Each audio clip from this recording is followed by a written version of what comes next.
doubling every year, and extrapolated it 10 years from 1965 to 1975, from 60 components to 60,000 components on a chip. First thing you have to tell him is, guys, we've been giving you a free ride for 30 years while you write your crummy software and we made it faster. Right? That's over. The future is parallel. Single cores are not getting any faster.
Well, not sure how many of you have a good sleep last night. Well, for me, well, it's a difficult night, and well, I don't need to expand too much. And every time before the lecture, I keep like thinking about like what's the best song to play, and there are a few things on my list. Like I was thinking about like no, we are not going we are gonna take it. That's from the Twisted Sisters. That, well, I'm thinking about like what if the result is out and we cannot accept it, right? And also like I was thinking about this morning because I was a little bit surprised when I read the news this morning. Oh, it's not over yet, right? So I was thinking about Katy Perry's Never Really Over, but I don't think that's really a good thing to say because, well, we just want to back to the normal, right? It's like the pandemic, we wanted to over really soon, so I didn't pick that song. So turns out the only feeling I have, I'm so tired, so that's why I got this song this morning. All right, so but no matter what happens, the sun will still be there. We will still have our life. So it's also important being a software programmer or a computer engineer. You have to know how to program, how to write your program to optimize for cache performance. So that's why we are here today. But before we start, it's always a good thing to talk about why we were here, because we know performance gap between the processor and memory is really huge. So we have invented the memory hierarchy with a lot of hardware optimizations that we mentioned in the last lecture. That we have missing cache, we have miscache, we have victim cache, we have prefetch, we have string buffer. They all ones. Some of them are not in use right now, like victim cache, like miscache. However, like prefetch or stream buffer, they might still be in your processors right now. So we have inventing many techniques to optimize for performance and to optimize for cache miss rate. However, we also have another issue to deal with, that is the miss penalty. So it turns out that we make our cache or memory multi-banked non-blocking, and we allow the memory operation to restart whenever we got the word that we want, instead of waiting for the whole block. We also add a write buffer to avoid the overhead of write I would say to mitigate the overhead of write back before we fetch the block. And so it turns out that we have learned quite a lot hardware optimizations, and like prefetch, it helps us to improve compulsory miss, and write buffer help us to improve the miss penalty. Multi-bank pipelining, non-blocking allow us to also reduce the miss penalty. Critical word first and early restart also miss penalty, right? So when we talk about hardware optimization, you see there are very few things that we can do to deal with conflict conflict misses that are the most significant part in your programs, and also for capacity miss, there's nothing we can do except for adding your capacity. However, if you are a programmer, if you are aware of the nature of the programming language or the compiler or the instruction set architecture, you may make a more efficient use of your memory. So one of the demo which I owe you in the last lecture is this one. So let me just show you this. So now I have a struct that's exactly the same as the one that I show you in the previous lecture. And as you can see, this one we have the ID, which is the integer. This is 4 byte, and this is 4 bytes, and there's a homework, and this is a double pointer. However, this is a 64-bit architecture, so every pointer is a byte, and this is 4 byte, and this is a byte, and this is a byte, right? And if you have no idea about what's going on in the instruction set architecture, you might think, well, the total amount of memory I will use will be 32 bytes. However, if you compile this code and if you run struct, and turns out it tells you 40 bytes, the size of your struct would be 40 bytes, right? See here, I am printing the size of your struct. It's 40 bytes. And some of you might think about, well, we have good compilers, right? So I also give you a version that's compiler optimized. However, with compiler optimization, sorry, the answer is still 40 bytes. So what it tells you is that, well, compiler won't deal with that. And there's a reason for that, because the struct defines the interface of a data structure. So if you cannot arbitrarily change it without the permission of a programmer. So if the programmer doesn't know that, and you think, well, this is the best way because it aligns with my natural thoughts about what a data structure would be, and turns out it will be a disaster. So what can you really do is that you have to reorder this data structure a little bit. So if you move the double pointer down, and let's see what's going on here. So if you move the double pointer down, no matter optimized version or unoptimized version, everyone is 32 byte. And the reason is just because the alignment in your instruction set architecture. And if you think, well, being a programmer, I don't need to take care of this computer architecture or instruction set architecture related stuff since I'm using high-level programming language, that's totally wrong, because the memory alignment issue, compiler optimization can never help.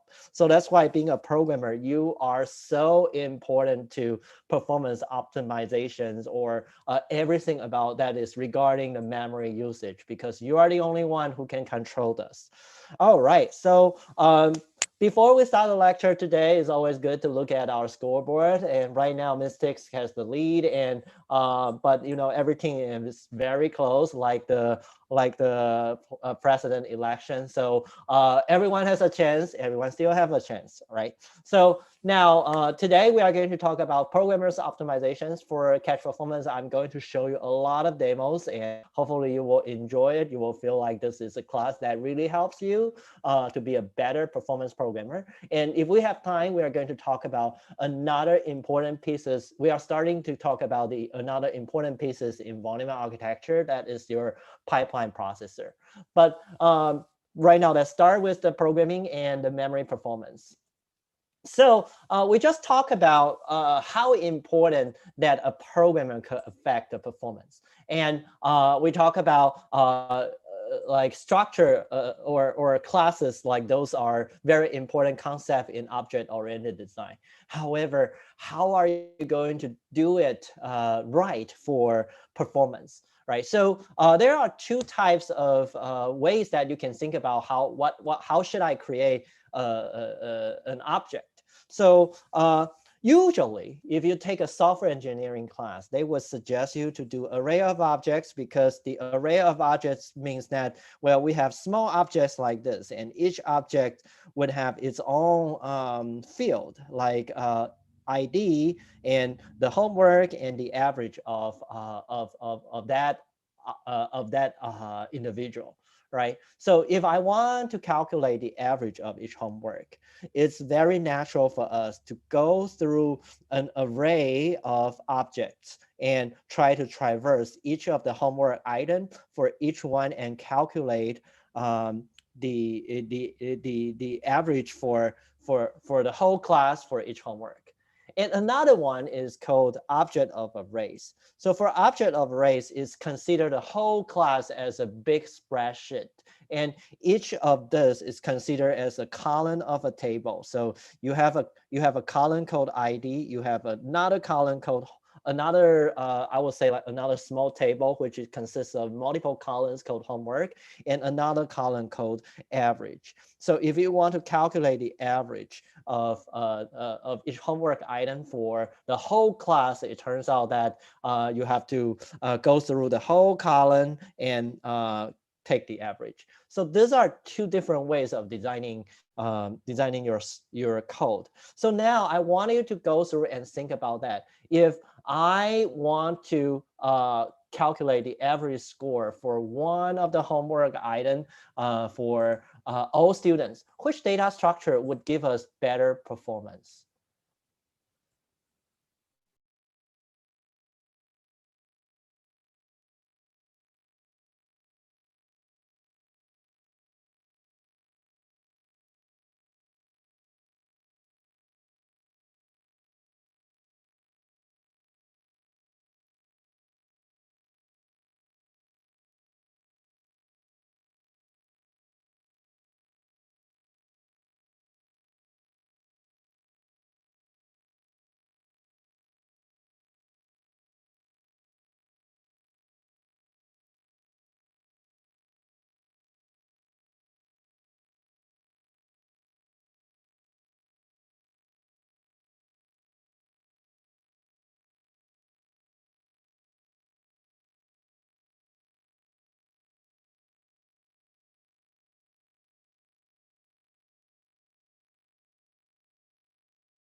All right, let's wrap up in 15 seconds.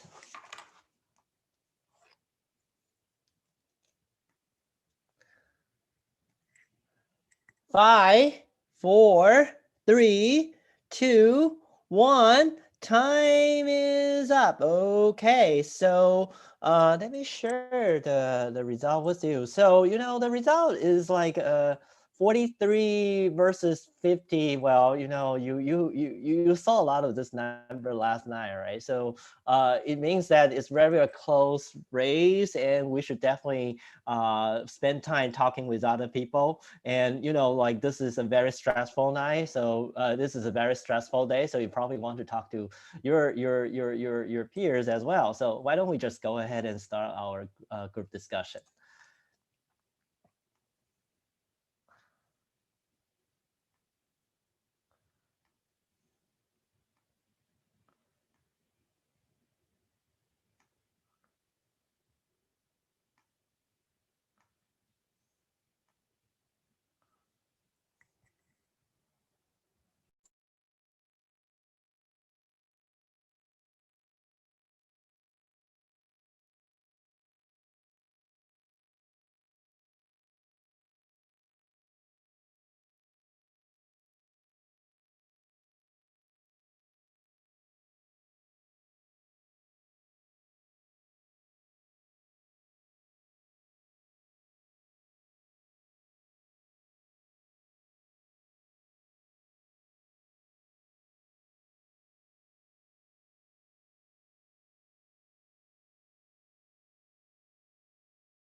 All right, let's wrap up in 10 seconds.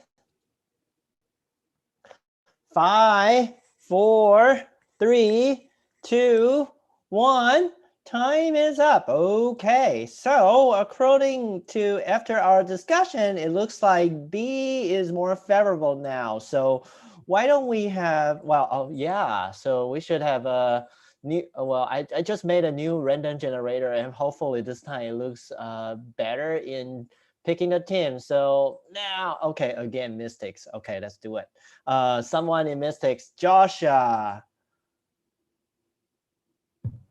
Hey, Professor. Hey. So we thought it was B, the objects of arrays, and our reason was that when you're iterating across all the homework scores, those will be packed into cache, so you'll be able to just get through more of them, whereas when it's an array of objects, you have those other fields, so you get 1/3 as many homeworks per cache line. Right. So if you look at the code, right, that we are doing here, right, we are actually so here we are incrementing J, right? So we are actually so if you are using this object of arrays, you are actually having a sequential access to this. However, if you use array of objects, it turns out that you have to go through this one, go through this one. So there is no sequential spatial locality you can exploit in a code, right? You might use prefetcher to help you, but that's not going to give you sufficient amount of efficiency. Plus, one thing that I forgot. Also, first of all, thanks. Your answer is great. And another thing which I didn't mention that clearly is that prefetch is not always a good strategy because in the meantime, when you prefetch stuff, there's a risk that you may kick out the stuff that you may be using in a short period within a short period of time. So so turns out that if you can exploit the locality of the code itself, that will be better. So now let me show you this this struct of arrays. So this is the so this is the second version, right? The struct of arrays. And here we are considering the total amount of students in UC Riverside is about the size. We have this amount of homework items, and if we want to calculate the average for students' average for each homework items, how much time it will take, right? So that's what what? Okay, so that's what we are. That's what we are. So that's the code that we are using to for the question, the second part, right? So here we should set the student average to 0, and let me see. Okay, so so the right argument that I should be using here is okay.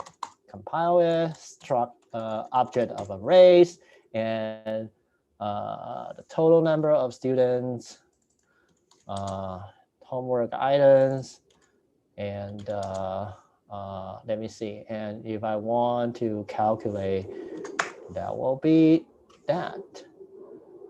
Okay, oops, forgot to time it. Okay, so that will take about 2.8 seconds. And now if I do array of objects,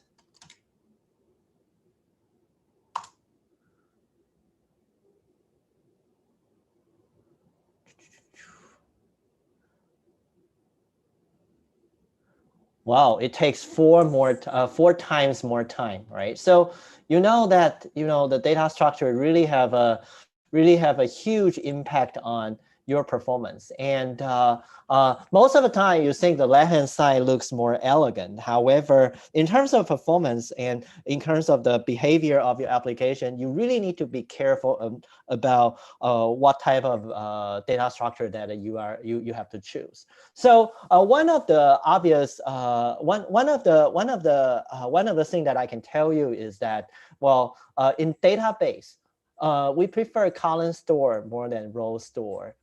So column store is more like the concept of object of arrays, and row store is more like the concept of array of objects. So you might think about like, oh, okay, column store. So this is how column store looks like in storing. So this is the original table, right? And originally you might think, well, for row store, we do like 1, 10, Smith, Joe, and 40K, right? So this is the row store. However, this is like the array of objects. And turns out that the performance of doing this is really bad, because thinking about most frequently used SQL queries would be like select last name, first name from table. So all what you want is like, I just want to select something from a column. So if you make the database column store, your database will be far more efficient than using a row store. And the simple demo I gave you shows that if you use column store instead of row store, that will give you 4 times better performance.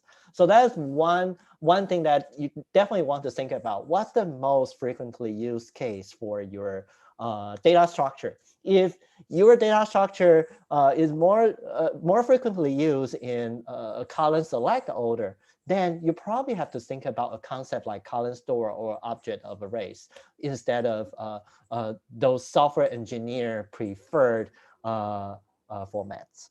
All right, so that's one thing. And the second thing I want to talk about is that we have been talking about the compiler, sorry, not the compiler optimization, programmers optimization about the loop order. And we tell you that the compiler cannot easily change that. Right, so if you remember the first one of the very first demo we have in the class is this, right? So the left-hand side and the right-hand side, they looks almost identical. If you compile their code, they will give you almost the same amount of instruction count, and on the same processor, the clock rate will be the same. Computational complexity will be the same. However, the CPI of the left-hand side is better. The CPI on the right-hand side is worse. And given that you know there are spatial locality that you can exploit in the memory hierarchy, you know why the left-hand side outperforms the right-hand side. And this is the first technique that we can talk about in one of the first technique we will talk about in the loop optimization. This is called loop interchange. So sometimes all you need to do is change the way how you traverse the loop, and you can receive a lot better performance like this example. So another example that I want to show you is this. So you remember this guy, the AMD Phenom 2 processor. It does perform very bad on these pieces of code. So right now, I want you to think about this. If I have these pieces of a code, what's the data cache miss rate for these pieces of code?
All right, let's wrap up in 15 seconds.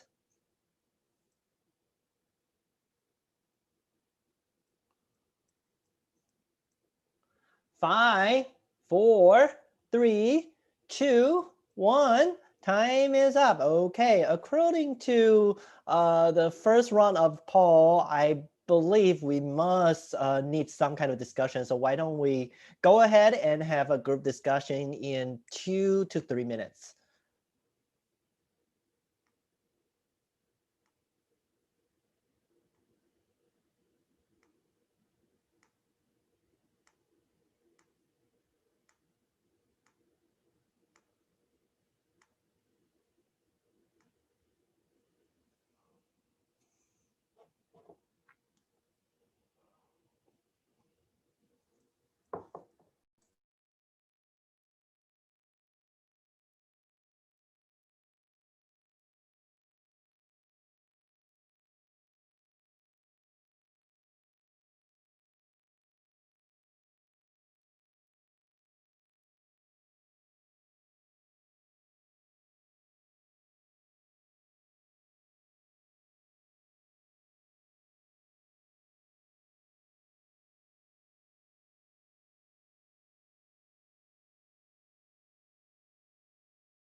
All right, let's wrap up in 15 seconds.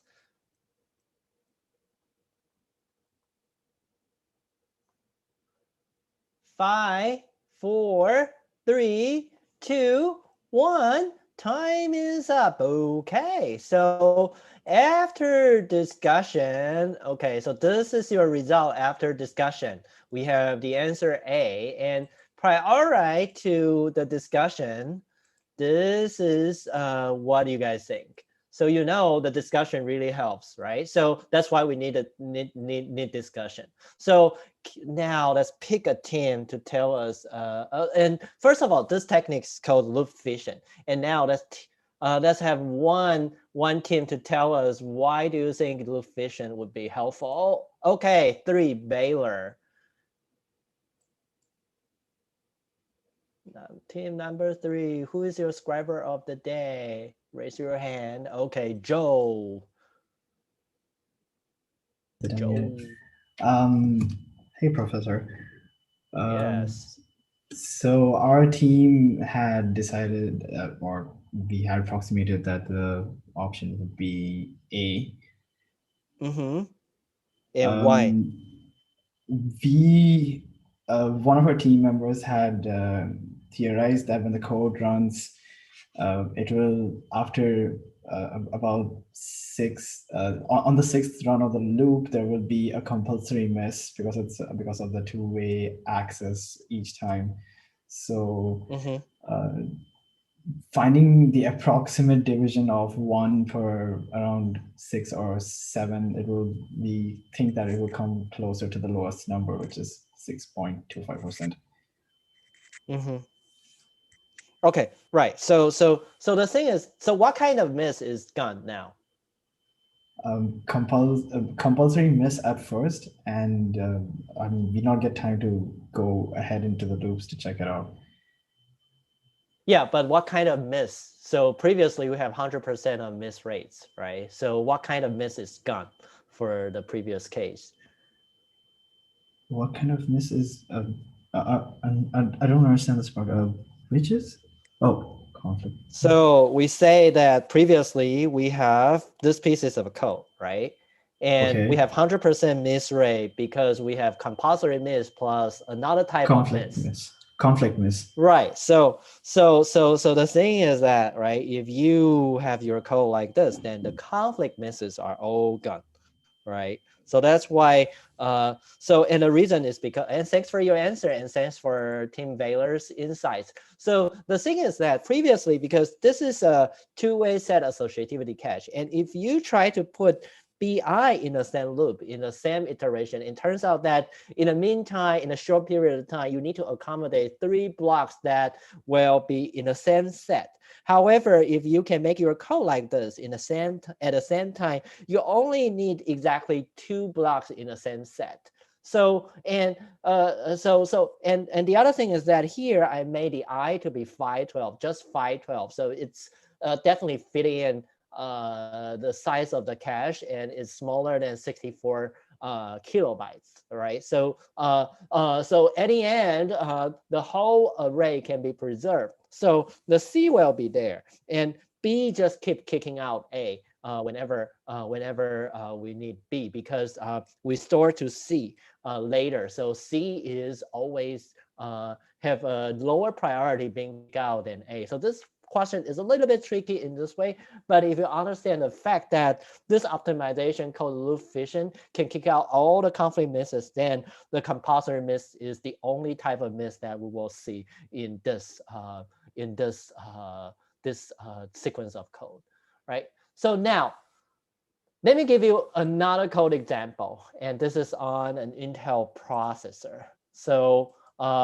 So for Intel processor, we know it has 8 ways. So for this pieces of code, we have 2 versions. Which one will be better?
All right, let's wrap up in 15 seconds.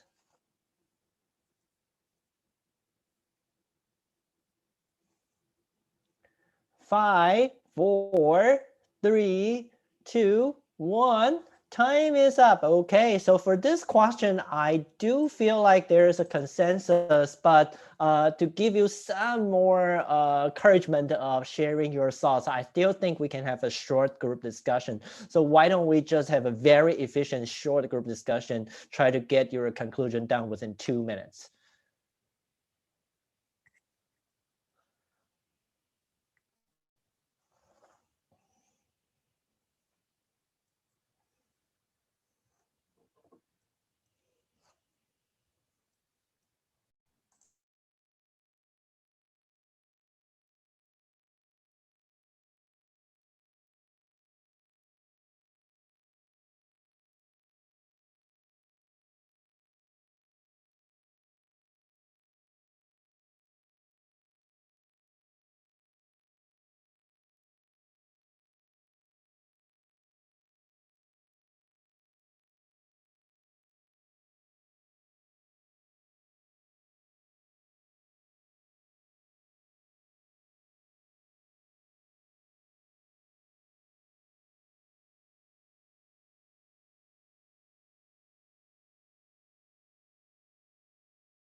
All right, let's wrap up in 15 seconds.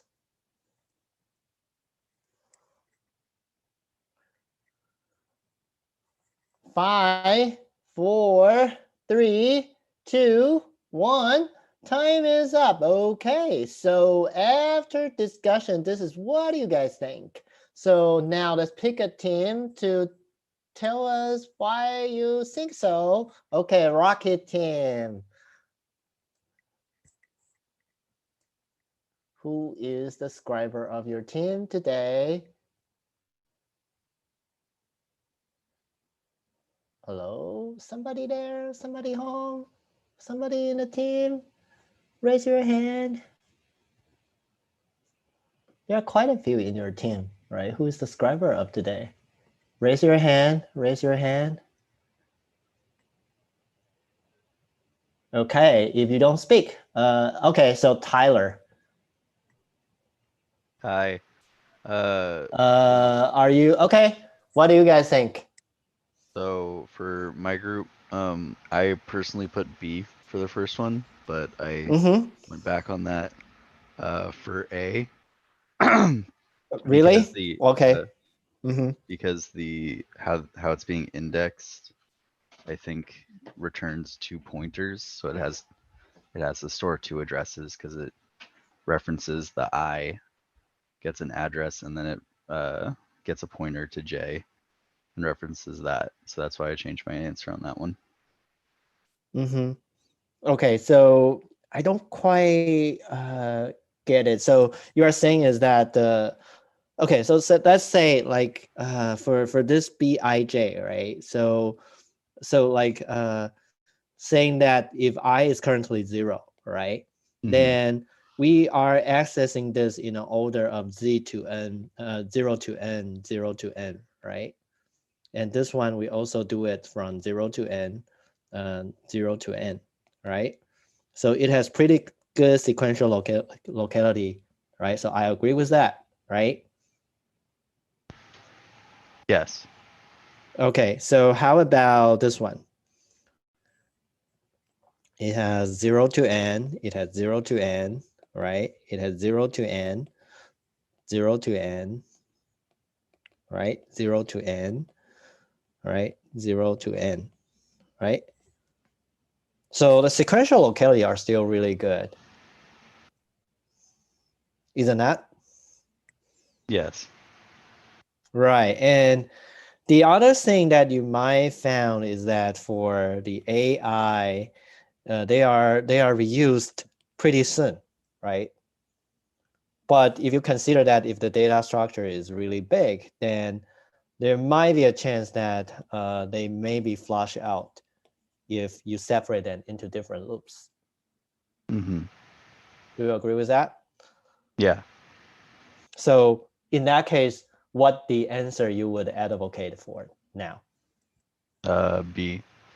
Right. So and if you still don't trust me, right? Okay, thanks for Tyler your answer. And if you still don't trust me, right, then the best thing always the seeing is believing. So that's just see this demo. So I believe I have the demo here, and I do have a Core well, this is a Intel Core i5 processor, very close to Core i7 anyway, right? So I have this pieces of a code, and as you can see, I can input an array size, and I initialize the number, and I have 2 versions of the loop, right? So if I have defined A, then it will go with the first the version A in the question, and if I have if I didn't define A, and it will go to the other version.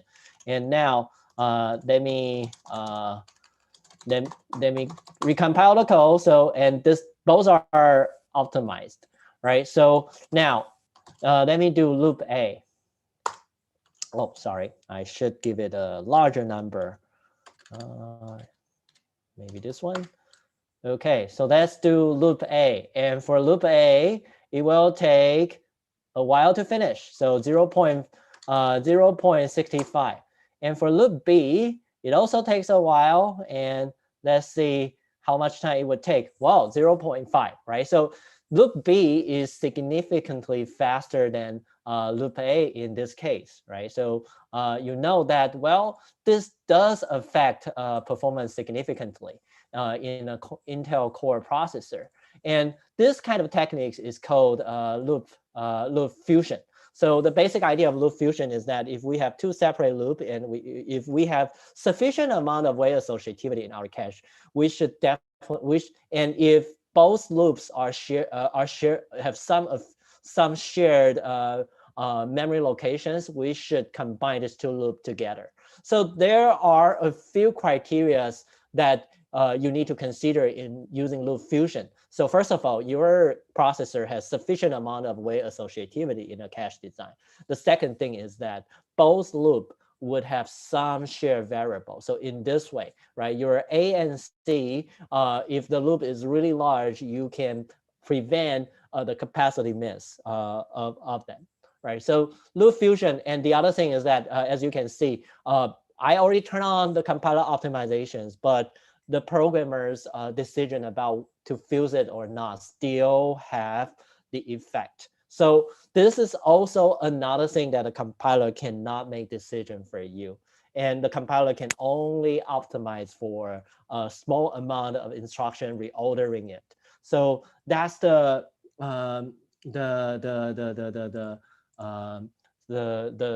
reason why version B is faster. All right. So now let's talk about another programmer's techniques, and this is quite relevant to your project. So definitely pay attention to this. So this technique is called blocking. So the example that we are going to give you is the matrix multiplication. And the importance of matrix multiplication, I don't think I have to mention it a lot, because almost every machine learning algorithms would rely on matrix multiplication a lot. So the most naive matrix multiplication is like left-hand side, right? And the algorithm teacher tells you it's an order 3 algorithm. And if, let's say, if n equal to 1k, it takes about 1 second, then you might imagine that, well, if n equal to 2k, then it will take about like 8 seconds if you only believe your only trust your algorithm teacher. But let me share this with you. So let's say I have matrix multiplication, and I have this is the naive matrix multiplication code. So I have the initialization part, and I have a matrix multiplication function here, exactly like the one that I show you. And now I perform the matrix multiplication. And because I think when I made that slide, it's a while ago. So it will probably be 2k to make it 1 second. No, okay, so it's still 1k. Okay, good to know. Okay, so 1k, make it 1 second, right? So, but if I made it for 2k, right? You saw it will take 8 seconds. So let's keep waiting and see, like, if 8 seconds is here now. So 1, 2, 3, 4, 5, 6, 7, 8. I believe it's already 8 seconds plus the time I spoke a few sentences, right? So definitely 8 seconds is not enough for the matrix multiplication to finish, right? And it turns out it's 28 times more than the 1k matrices. So something wrong with our algorithm, right? So is it not really like order n squared? So the answer is because the algorithm assumes that every operation takes about the same time. But if you're thinking about this, right? If our matrix is, each dimension is like 2k, and each row, right? If it's a double array, each row would already take like 2k times 8 bytes, 16 kilobytes. And the processor that I'm using is a Core i5 or Core i7 processor, which has a 32 kilobyte 8-way 64 byte block cache. So it turns out that Well, in matrix multiplication, you have to accommodate Cij, Aik, Bkj. So now it's not about the weight associativity. It's about each Ai, Bk, and Ci would take more than 16 kilobytes. So there's no way for us to accommodate all of them together. You can only hold at most 2 rows or 2 columns of each matrix. And every iteration, you need 3 of them. So it's not going to work because of the in each iteration you have to go through this huge size of your column and row, right? So think about this, right? To calculate an element, you need to fetch. You need a C to be in there, and you need 1 row and 1 column from here. And the next time you need another column from the B. And because you have limited capacity, so you have to kick out maybe this one or this one, right? Because you have limited capacity. So it turns out there's no way you can always keep 3 of them in there. So another algorithm that would mitigate this issue is called blocking algorithm. So wow, the right-hand side is the blocking algorithm. And when you look at the code, oh my gosh, it's so ugly, right? How come I have a self-echo of a software programmer. I don't want to write this pieces of code, right? But let me give you some incentive. It's really fast. So let me show you this demo now with how efficient the blocking algorithm can help you. So now I'm showing you the code of blocking algorithm. So the only thing different from the previous example is just like I have a block NN, and you can give it a number called N, which describe how fine-grained you want to divide your block into. And remember, originally it takes 28 seconds to run the 2K by 2K matrix multiplication. So now let's say I want to divide each column or row into 256 pieces in a block algorithm. Oh, time it. And let's see how much time it would take. So 1, 2, 3, 4, 5, 6, 7, 8. Okay, it takes only 7 seconds. And if we do it with 1K, it's only about like 1 second, right? So the algorithm now works again, right? The complexity works again if you use block algorithm. Woohoo, right? So this tells you that, well, if you can redesign your algorithm to eliminate the effect of memory, the cache miss, then basically the complexity still works, right? So how block algorithm does that? So the basic idea of block algorithm is that we just partition the amount of work to do in each inner loop by partitioning to n pieces. So let me give you an example. If I am right now partition this into half, right? So turns out that when I calculate the Cij, I only, the first run when I calculate the Cij, I only get half of the column, half of the row. And when I calculate another Cij, I only get half of the column of B, and I can reuse the A row. And then instead of keep going to the next element, I would just traverse the next row in a C. So I just need to increment. I just need to fetch another partial row of the A array and A matrix and reuse the B part a lot. So in this way, you can think about most of the stuff within a short period of time. We only need to cache this small sub matrix in originally big matrices. And if you can make sure that each of this is small enough to be cached by your processor cache, then you can avoid the issues that we just suffered from before, right? So this is why block algorithm can help us. And and sometimes you are curious about, like, is that really because of the cache miss rate. So there is a good tool called Valgrind that you can use. So Valgrind has a tool called cache grind. It could help us to figure out what's the cache miss rate. So let me show you, like if it's I believe it would take quite a while if it's that long. So let's say if I have a block algorithm and if I use the Valgrind tool called cache grind to get the miss. It, as you can see, when I start running it, it will give you a few warning message, but in the meantime, it will tell you the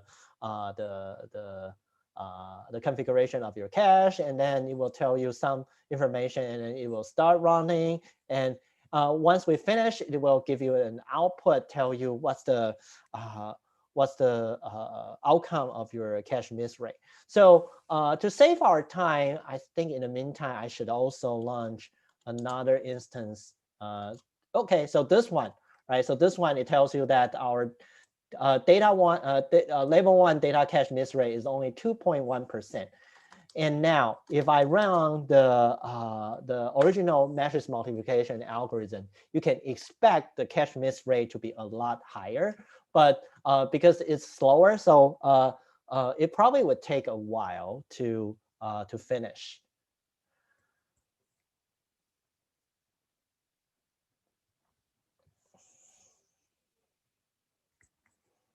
So let's see.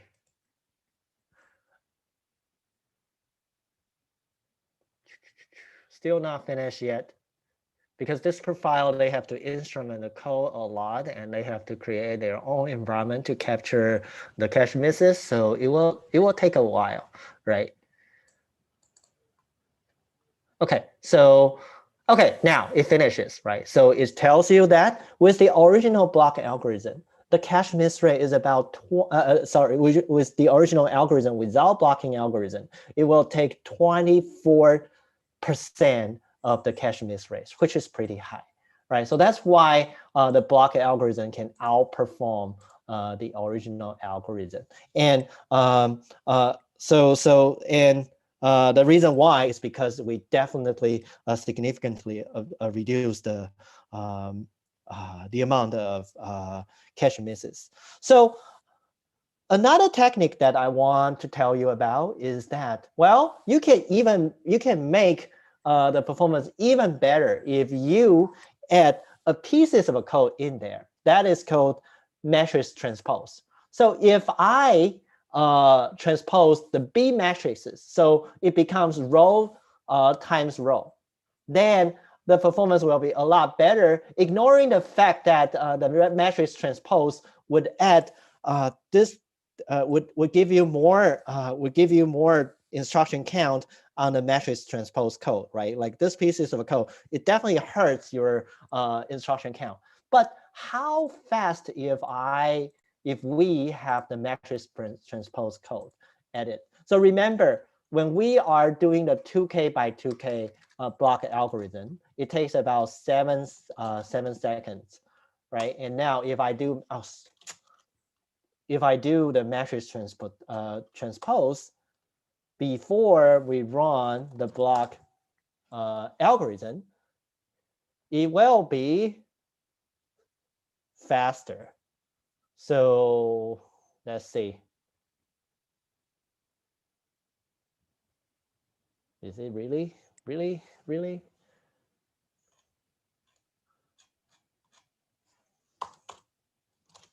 am I doing it right? Block and transpose. Oh shit! I made a PG here. Okay, so that's why it's slow, because it's not using the same. Okay, so now it should work.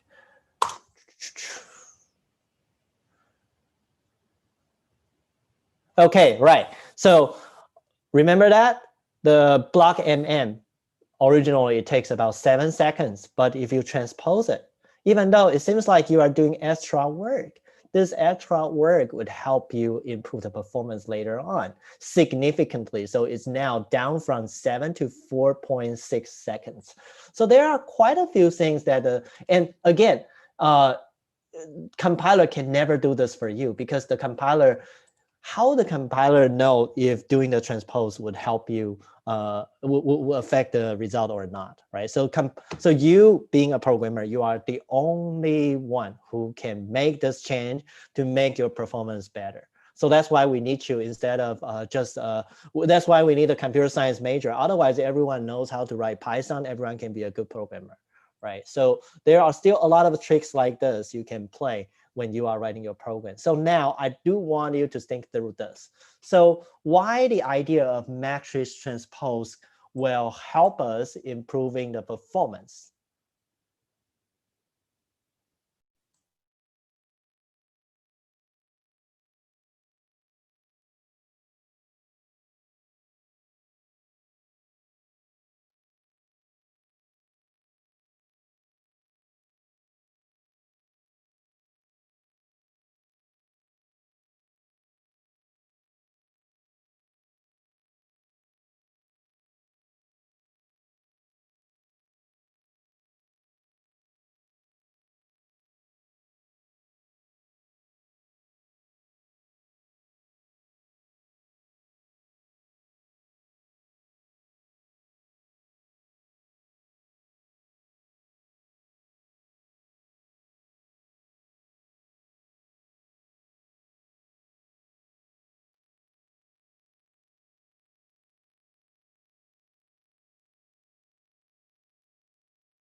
All right, let's wrap up in 15 seconds.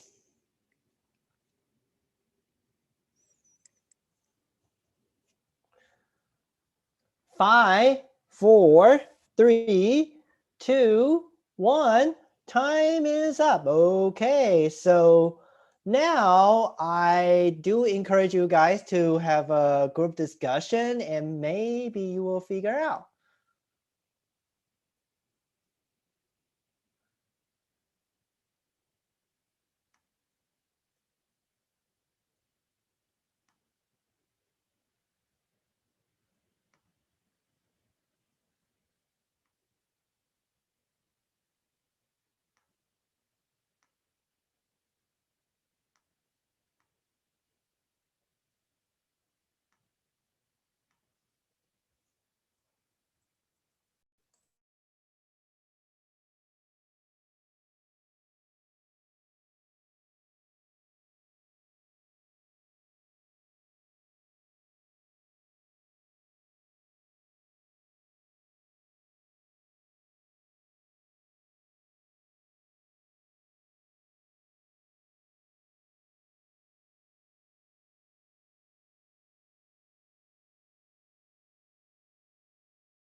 All right, let's wrap up in 15 seconds.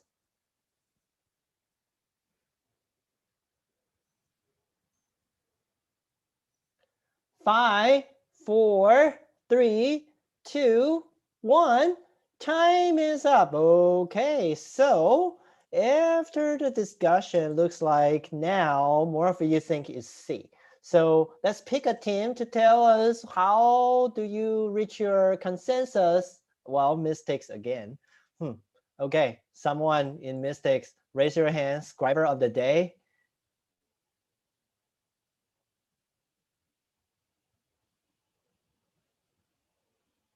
Okay, Winston, how are you? I'm doing pretty good. So Okay, our group, what do you guys think? we thought it would reduce the number of conflict misses. So the reason why we think it reduces number of conflict misses is because since we've you can't really do anything about the compulsory misses because it has to load that in anyways. But we kind of save on the conflict misses because once we once we transpose the matrix, we use the array more instead of switching it out. So we reduce number of conflict misses instead of switching out the Right. So think about this, right? So that's a perfect answer. Thanks. So sorry. So so first of all, some of you think about capacity miss. However, that's what the block algorithm has been doing. So block algorithm has been helping us to solve the conflict capacity miss, and this part has been done. However, what really happens is that originally, if we traverse B, is column order.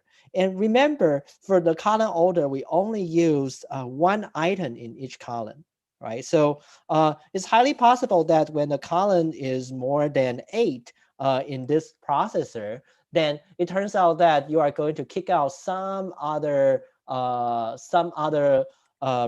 in the column elements, and turns out you will have the next run when you go through this column, you will have a lot of conflict misses. So that's not good, right? So what matrix transpose is really helping us is that we make the order for A like this and B also like this. So we remove the conflict misses as well. So if you really want your matrix transpose to work perfectly, then you need to know that there are quite a lot of things that you have to do in optimizing your performance. And the answer for this question would be conflict misses. So let's give you a summary highlight regarding what this optimizations can do. Like so for the software, the data layout can help you reduce the capacity miss, blocking capacity miss, conflict misses with transpose.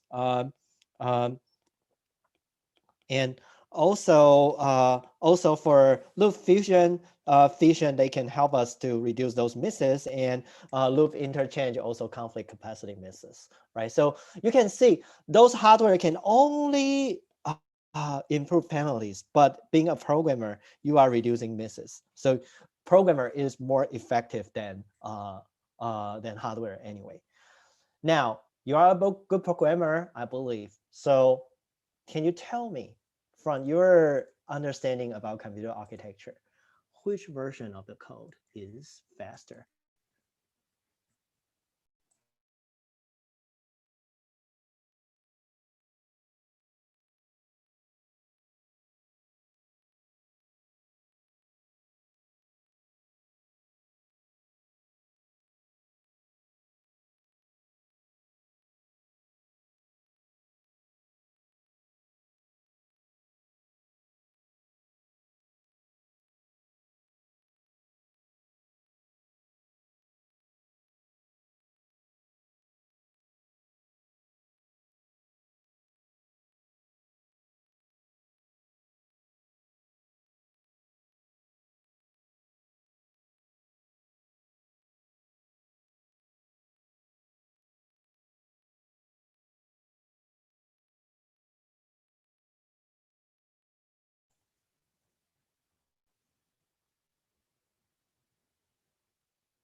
All right, let's wrap up in 15 seconds.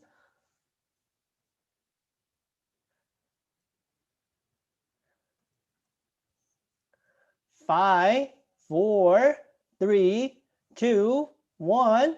Time is up. Okay, so now look at your answer. Wow, a majority of you, 66% of you think it's B. So let me run this demo for you, and let's see what's the real, what's the truth. So I have this. Okay, so this demo is not here. Okay, maybe in my.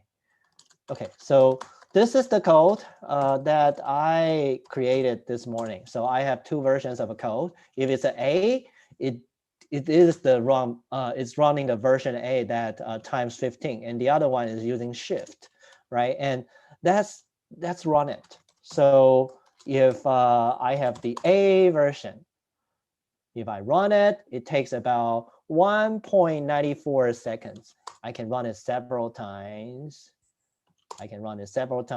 Okay, so the median would be, well, 1.97, right? So for B, 95.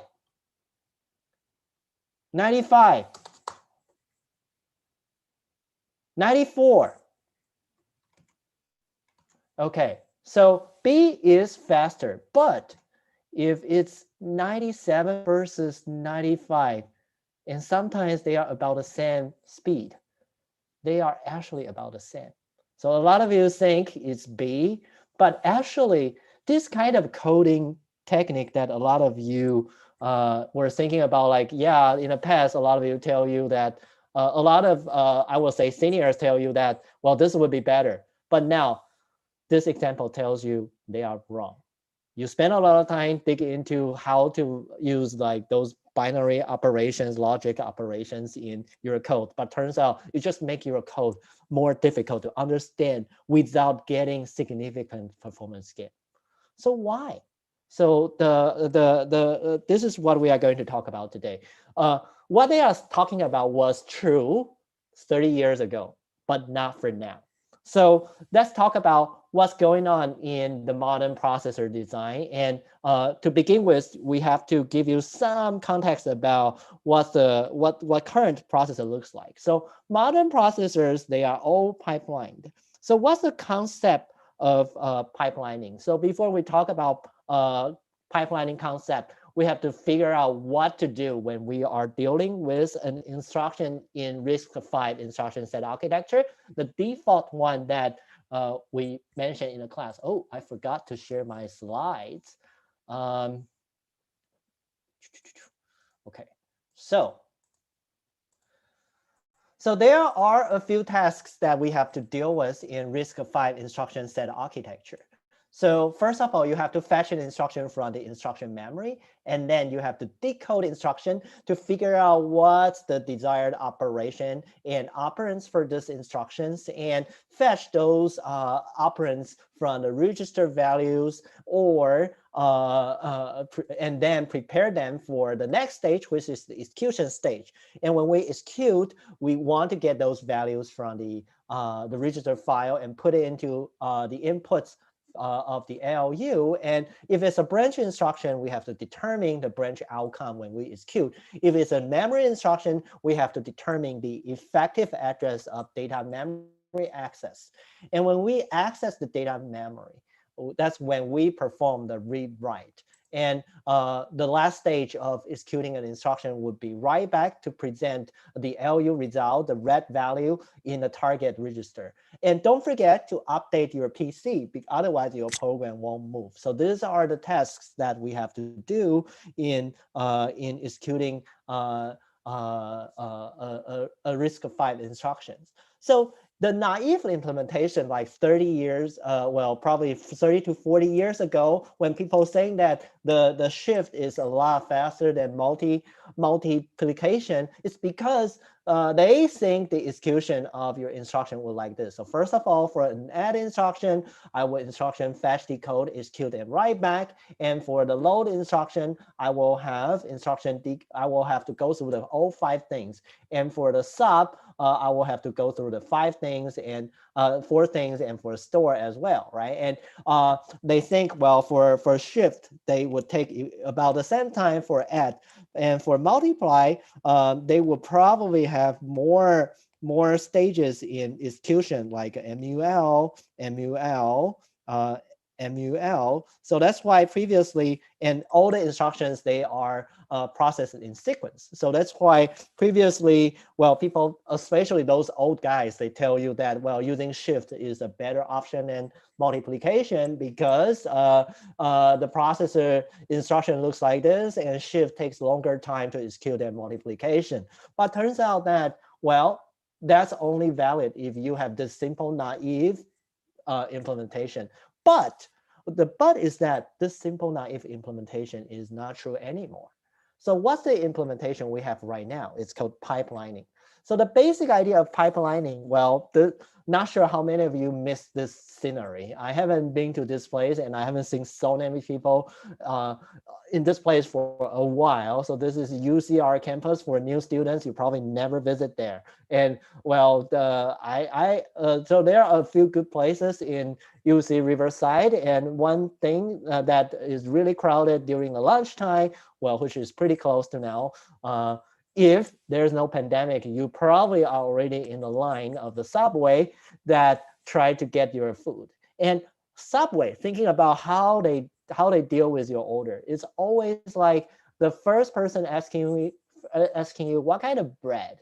And after you choose the bread, they will ask you, do you want cheese? And do you want to toast it, right? And then the person is not dealing with your business. You are moved to the next person, asking you about like, okay, what kind of meat, like lettuce, tomato, cucumber, or whatever. And then after that person is done with you, you are moved to the register. Okay, they will ask you, do you want to make it a combo? How much money you have to pay, right? And at the end, there is a soda machine that you will be able to get your soda if you have a combo. So and in the meantime, after you shift, you yell the previous person that serviced you to another one. So that's the concept of pipelining. So the pipelining is that different parts of the processor, they will work on different instructions simultaneously. And instead, the naive design, the whole processor is serving for just one instruction. So the concept of pipelining is that a clock signal controls and synchronizes the beginning and the end of each part of the work, and a pipeline register will buffer the intermediate states or information required for the upcoming work. So that's the concept of pipelining. And if you don't understand that, if you never get it in your undergrad architecture, I do encourage you to go through and read Appendixes C.